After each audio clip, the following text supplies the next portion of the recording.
Welcome back to Mike Talks Money. Today, I'm going to give you 6 ways to help fight inflation. Obviously, inflation is rampant right now. You just can't get away from it. And before I hit you with the first tip, I just want to let you know that I am not a financial advisor. This is simply opinions, not advice. That being said, number 1 is to try to look at some high interest savings or checkings accounts. Hey, how about those interest rates? I know most savings accounts have super low interest rates, but there are multiple checkings and savings accounts that can give you a few percentage points on your money. And when you're trying to fight inflation, which is anywhere around 8% year over year, getting a few percentage points on your money just sitting in a bank account is actually pretty good. Now, the highest interest accounts I've actually seen are normally checkings accounts, and they'll usually require, say, several transactions, a certain amount of transactions on your card per month, or that you maintain a certain balance. But there are savings accounts that give you well over a percent as well, and some of those checking accounts give you 4%. One of my favorite savings accounts is called Yada. Do a Google search. There are a lot of options out there, and to just monthly get some money for just owning money in an account, it's pretty good. And it's probably something you have to be doing right now with whatever spare cash you have or whatever cash is normally in your checkings account. Number 2 is resell items like on eBay, Facebook Marketplace, Let's Go. So recently my girlfriend and I went through our stuff and found dozens of handbags, books, video games, CDs, clothes, more that we just weren't using, that were in good shape, that we didn't need. And all that is money you could get back that's just sitting there. In fact, you might see in the shop behind me maybe some of the stuff that we're gathering up to sell. I think people just don't really think like, hey, I'm sitting on a bunch of valuable items and a bunch of possessions. I've spent money on stuff over the years. I should go and sell some of that. You should sell these. I mean, there's a lot of different places you can sell stuff. I named a few already. You can sell things at a garage sale or a yard sale. I think maybe most people just don't want to take the time to list things or think it might be harder than it is. It sometimes just takes a couple minutes to take a picture and quickly type up a description, pop it on, Marketplace, eBay, wherever. And you get $10, $15, $20 sometimes, whole bunch of items, books, headphones, bags, that you're not using anymore. A tank of gas can be provided for just selling a couple or few of these items. Yeah, obviously you have to have some stuff or some crap you don't want anymore.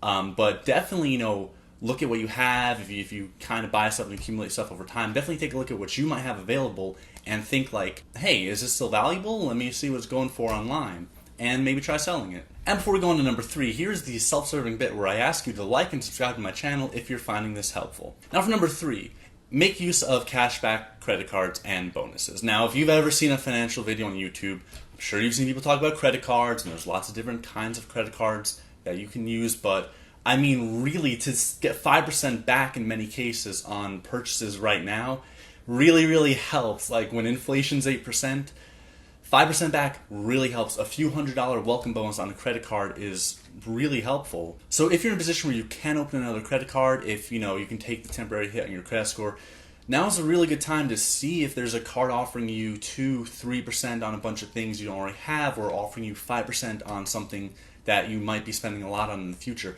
Or look for a big welcome bonus. As long as you can pay off your credit cards, you could see hundreds of dollars like this. Again, that really can help offset some of the sting of inflation. Well, the main credit cards I use actually gives me 3% cash back on almost everything I buy and has a couple $100 welcome bonus.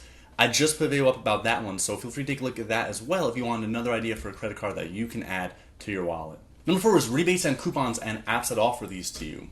So there's apps like Honey, which also offers cash back, Ibotta, however you pronounce it, and Slide. So Honey not only automatically applies coupons when you make purchases online. A lot of people are familiar with it already, but that's the gist if you don't know about Honey already. But now they also give you cash back. So you can get a few percentage cash back points, sometimes by just buying stuff online, in addition to Honey finding you coupons, in addition to whatever cash back you might get from credit cards you're using.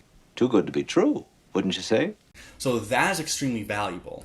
Ibotta gives you rebates or money back after you spend on clothes, groceries, whatever you're buying. They have a ton of stores and a ton of products you can get rebates on through their app. And then I haven't tested Slide myself yet, but it's another one I've heard about that gives you cash back on transactions. Also feel free to look a little deeper, Google, see what other apps are out there, but these are some that I use for all my purchases. I use Honey. Anytime I'm shopping online, I use Ibotta. It's just putting money back in your pocket. It's very important in times like this. Number 5 is I bonds that can give you around 9% interest. So I know bonds aren't fun. These I bonds give you 9.62% interest right now. That beats inflation. So I'm going to try to make it as simple as possible. You can buy them electronically directly from the Treasury website. I'll have a link to it. Starting at $25, and you can put up to $10,000 in these I bonds. That money is locked for a year. After a year, you can withdraw the money, but you have to give up the last 3 months of interest that you would accumulate. Let me give you an example. For example, if you buy one in July, earliest you can take your money out is July next year. But if you do take it out, you'll lose the interest for the 3 months before, say June, May, April. But you get to keep the interest for the other 9 months. Now, if you're wondering, the rate will not always be 9.62%, right? So if you leave it in there for years, it won't always get 9.62%. That rate will be 9.62% up until November of this year, when the rate will change to whatever is their calculation between a fixed rate and a variable interest rate. You can't really predict what the rate will be, but if you think inflation will still be present 6 months from now, you're going to get some interest on that bond, and at least for the next 6 months, it helps you beat inflation. It actually does beat inflation. If there's money that you don't need, not an emergency fund, not your regular money that goes in and out of your checking account, this can be a great way. Lock it up for at least a year, and right now, it's going to help offset inflation. Again, the link to that will be in the description. And the final one is to manage spending and find cheaper substitutes or alternatives. So this one isn't fun or glamorous, and it's not always easy. If you're always buying name brand things or just have luxury items that you're like, I have to eat it every week, I always want it, it's like a treat, it might be time to look at cheaper options or cut back a little bit. Unfortunately, based on how tight your budget is or how much money you want to save, there might just be some things better left unbought. Obviously, it's not fun to give anything up, but analyze your spending, look at your grocery bills, see what there might be that you're willing to go a little cheaper on. Maybe there's a certain brand of your favorite food, you'll always get that brand, you can't give that up, but something else like rolls or bread or whatever chips you get, that you're okay with going with a generic or name brand item. And there's also items that you can buy large quantities of in advance. That can be very helpful if inflation is going to continue for the next few months. Then if you have the cash to buy more items in bulk in advance now, that does let you lock in those items at a cheaper price now instead of having to buy them in the future when inflation has increased even more. Generic drugs are a great idea too.